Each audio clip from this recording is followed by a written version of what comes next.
Ladies and gentlemen, how are all of you doing out there today? This is John out here with you for Friday, September 10th, 2021. This is going to be a video review of Ratchet Clank Rift Apart on the PlayStation 5. So let me tell you a quick anecdote. When the PlayStation 5 launched on November 12th, Christ, you think about it, guys, we're getting almost to a year of the PS5. It's getting pretty close, a few months away here. So when it launched, Insomniac Games on launch had Spider-Man Ultimate Edition and Spider-Man Miles Morales. So for those like myself that didn't play the initial Spider-Man or play Miles Morales, you can get them both in a convenient package.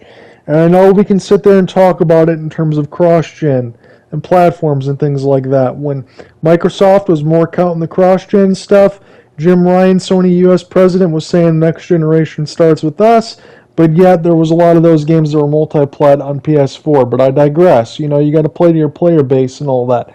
But why is all that important? Well, just a few short months later, Ratchet & Clank Rift Apart comes out again by Insomniac Games.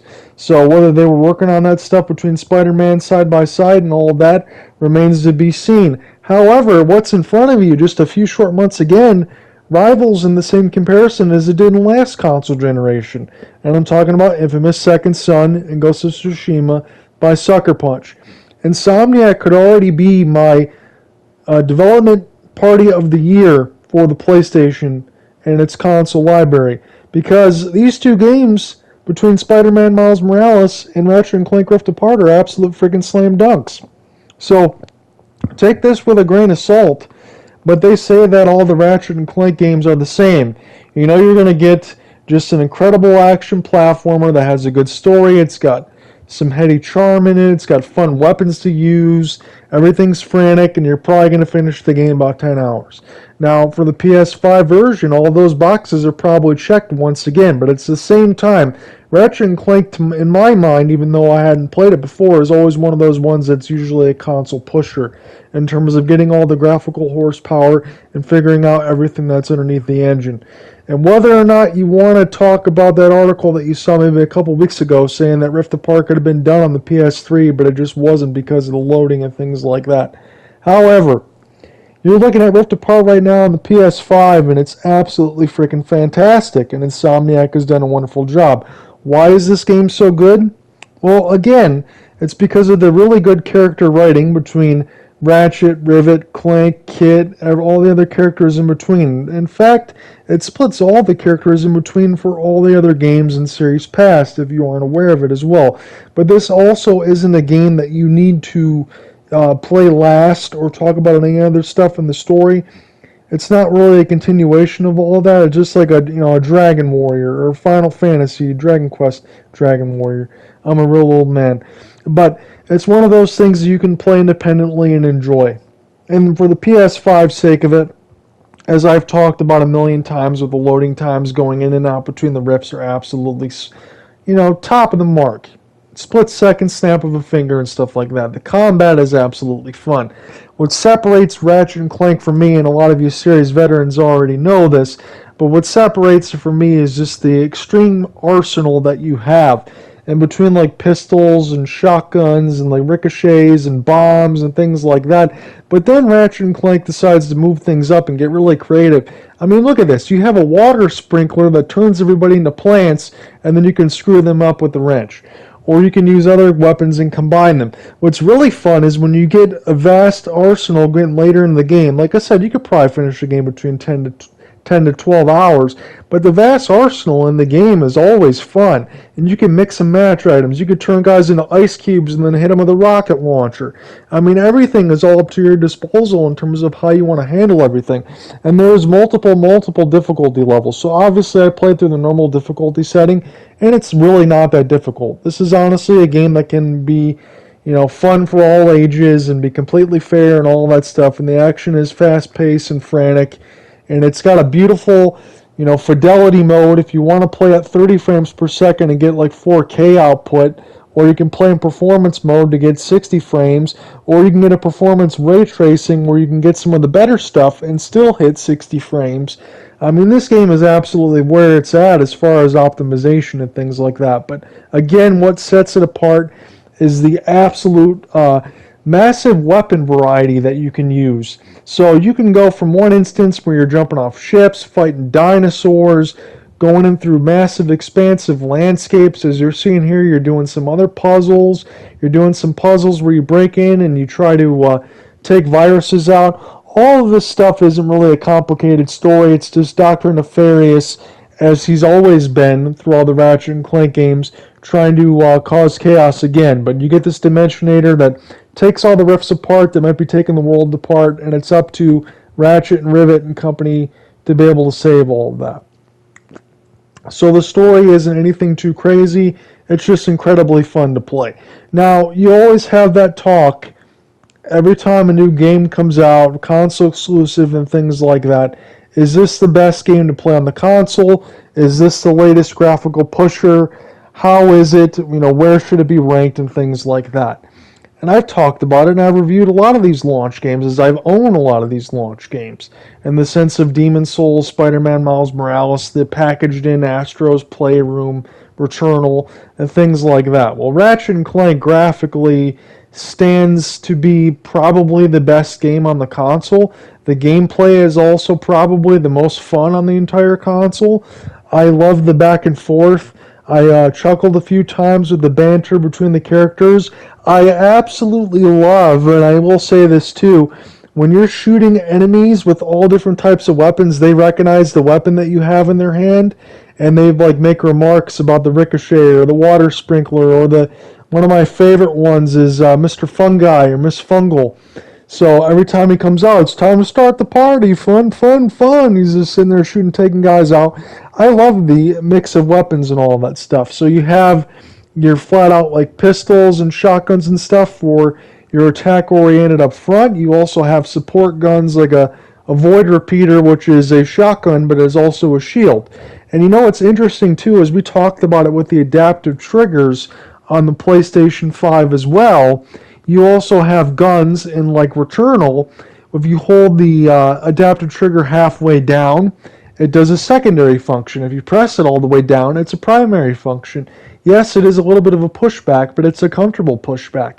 And it also makes use in that instance of having a second button on a controller where a second button wouldn't be, because you have interesting adaptive trigger features like that also work very well inside the controller. Again, we always talk about the haptic feedback in the DualSense, and it shines just as much as it's always done, especially in a game like this. Because not only when you're moving the map back and forth, when you're feeling the different vibrations, shooting the different kinds of guns, or the land, snow, grass, everything else in between your feet, it's all there to keep you immersed as much as possible and just have you have a great time. But I absolutely love, like I said, when you're using different guns and things like that, the enemies will respond to the things that you're using, and it's absolutely freaking crazy. I mean, it's like you have a ricochet gun that bounces off people like a freaking multi-ball, bounces all over the place, then the next thing you know, you're shooting people, turning them into ice cubes, and then launching rockets at them, then shooting them with a sniper rifle, and then going back in there with a pistol and cleaning them up with a fungus or a water sprinkler or some shotguns, or one of my favorite weapons in the entire game, which was the lightning rod, which completely chains on everything else, and then everyone else goes, ooh, getting electrocuted. It's freaking nuts. I mean, this game is crazy with a lot of the weapon variety. The question always just remains, though, how much should Insomniac, kind of change the formula up? What should they do to kind of keep everything fresh? Well, if it's one of those things where, if it isn't broken, don't fix it, but at the same time, I mean, what else do you want them to do? This game freaking kicks ass again, just like all the other ones do. So you know what you're getting into if you're getting a Ratchet & Clank game. You're getting a great story, you're getting great graphics, you're getting a game that you can beat probably in a few days, with incredible weapon variety. It's going to make you laugh, and you're absolutely going to enjoy the time that you have.